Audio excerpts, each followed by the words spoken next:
So I feel as though people have been oversimplifying Rhaenyra and Alicent's relationship. Yes, the relationship I shouldn't even say the relationship because it's deteriorated at this point in the show. But essentially it revolves around jealousy. But it's so much more deeper than just standard jealousy because when we first get introduced to Alicent, she seems very traditional. Not only traditional with how she speaks with Rhaenyra and the fact that Rhaenyra grows off and she rides her dragon and she ignores the septa and she's doing this, she's doing that. She's also very religious, where the first time we see Alicent, she's telling Rhaenyra, how about you come and pray with me in the sept.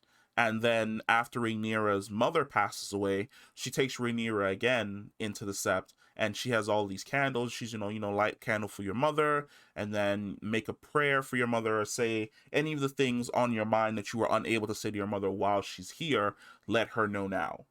And we see that with her interactions with her father, with Otto Hightower, where he basically tells her what he needs her to do, and then she goes and does it, that she falls into the gender role that Westeros has essentially set for her, which is, as a woman, you're a piece on a board that whoever the head of your family can basically move around or trade off or use for their advantage for the betterment of the house. You do not have the same level of freedom that the males would, which is something that Rhaenyra brings up later on when she's talking to Viserys, where she basically says, if I was a man, I could go around and father dozens of bastards and no one would ever give a shit until my wedding night, when I'm expected to basically be faithful to my wife.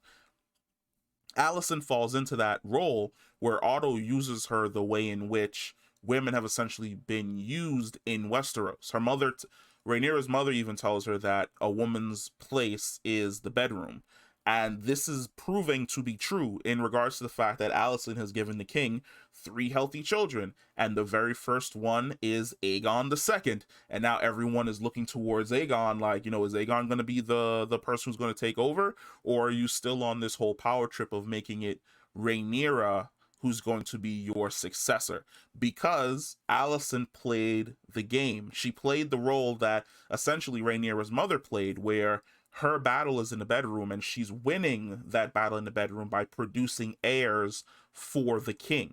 Now, Alicent and Rhaenyra's deterioration of a relationship comes in the form of the fact that Alicent has to struggle. Not only does she have to struggle, she's basically in a position that does nothing but causes her just stress and disgust at the fact that she's basically used as this chess piece.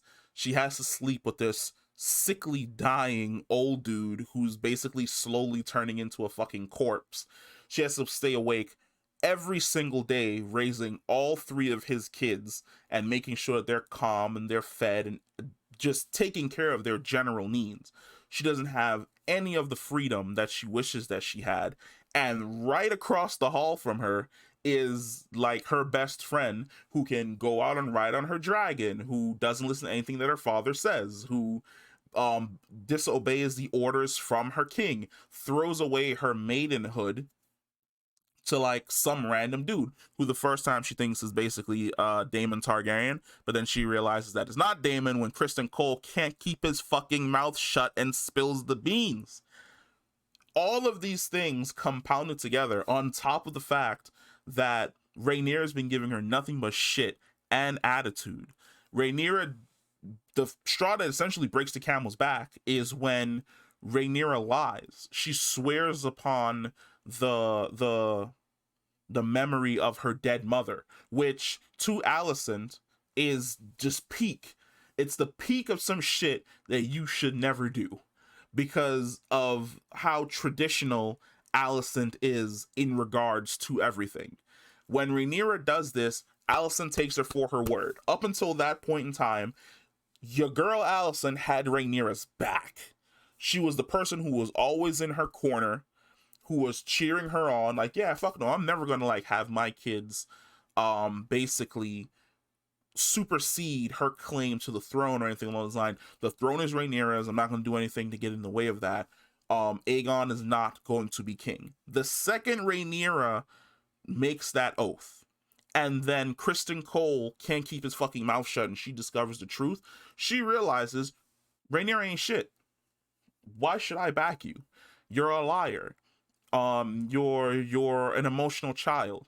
You fly off at the handle. You do whatever the fuck you want. Are you the best choice for the realm? No.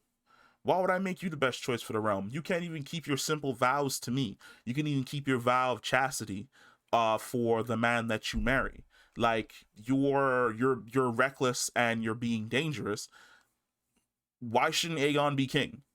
That is when the switch flips. That is instantaneously when Alicent was just like, no more benefits of the doubts. You are not good for the realm. You do what you want. You don't do anything for the benefit of anyone else. And Kristen Cole basically like crying in her lap about his current situation is just what just cements all that shit over and solidifies the fact that she was no longer going to fuck or tolerate with Rhaenyra at all. And I feel then the perfect moment is when she comes into the throne room and she's in all green, and what you call it, Breakbones' brother, who's Mr. Start some shit. He's like, do you know what color it is that the flame on the high tower burns when it means that they're going to war? And they're like, green. And she addresses Rhaenyra as stepdaughter. She doesn't address her as Rhaenyra, not as her friend, any of the other things that they used to say in between the both of them. She addresses her as stepdaughter, which is the most formal shit that you can do to let somebody know that you do not fuck with them. It's like the equivalent of walking in and never calling your spouse by like their government name. Like, let's say your spouse's name is Sarah, like, and you've never called her Sarah. It's always been babe, baby, love, wife, whatever. It's always been a title. And then one day you walked in and you're talking to her and you kiss her on the cheek and you're like, all right, bye, Sarah. You just turn and walk away. And at that point in time, your spouse knows that something is fucking wrong. Like, something's happening here, and I might as well go grab this motherfucker and ask what's happening, because I'm not letting him walk out of the room just like this. But the look on Rhaenyra's face when she essentially says that is, this bitch know that I lied, and our relationship is now officially over. And we're basically going to see going forward Alicent doing everything in her fucking power to make sure that it's her kids that end up on the Iron Throne and not Rhaenyra's. Because now I've gone from best friend to your worst fucking enemy.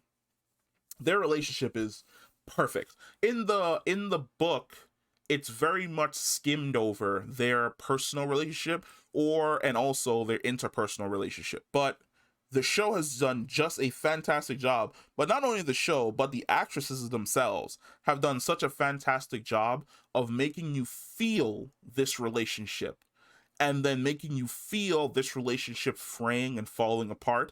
But then the cinematography has done a really good job of also showing you I really want to say juxtaposition, but then that may not be the correct word. Doesn't really matter.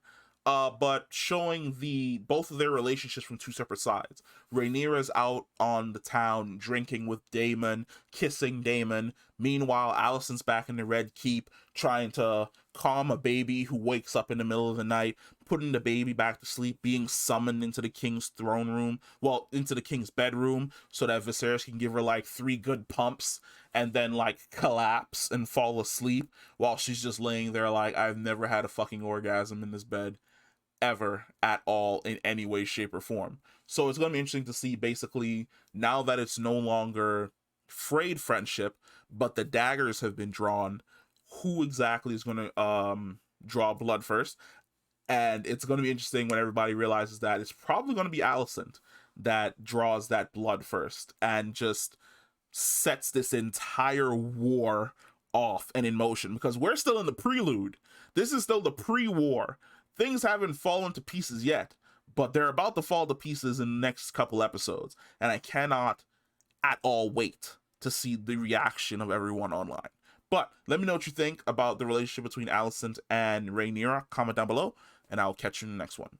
Peace.